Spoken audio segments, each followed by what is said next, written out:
Здравейте, приятели! Показвам ви за продажба един страхотен парцел, т.е. урегулиран поземлен имот, който се намира буквално на, може би, една минутка от самия Пирингов, дори по-малко с кола.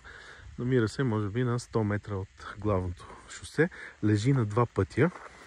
Имотът е с голям трапец, 3000 квадратни метра.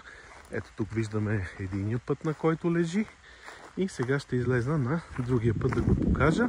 Има гледка буквално на 360 градуса, като това пред нас е Пирин. Целият Пирин се вижда. Родопи.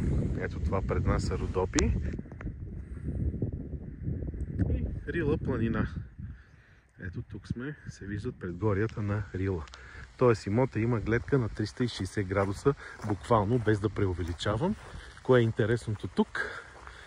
До имота минава водопровод, ето ще го заснема да го покажа, и шахта, която се намира ето тук, да покажем и нея, и ще излеземе да покажа и двата пътя, на които той лежи. Ето е шахтата пред нас, т.е. тук имаме един много голям бонус, че имаме комуникация в самия имот, дето се вика. Ето го пътя, там където върви камиона, това е главният път за Пирингов.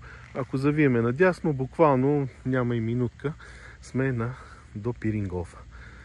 Много близо се намираме, може би на около 6-7-8 км от Банско, на около 5 км от град Разлог. До нас има вече изградени къщи, дървени, напълно завършени са, ето ще ги покажа.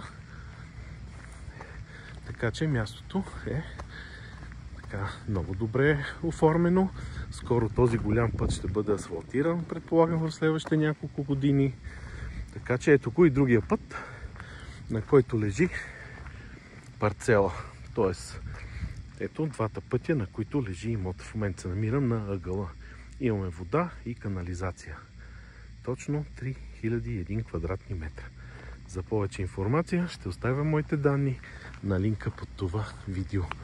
А сега ще заснема тук отстрани през дърветата, да видите реалната гледка, която се вижда от самия парцел. Просто има елши, които трябва да се отстранат до пътя, но те си растат. Ето това е гледката, която се вижда от юг. Цялото лице, голямото лице е на юг. Ето, като тук спокойно можете да кажете, че имате лице и на изток, и на север. Ето това пред нас е изток, а наляво, където е пътя, зад къщите е север. Тоест, ето двата пътя. Имота е подходящ за къщи или за малка кооперация.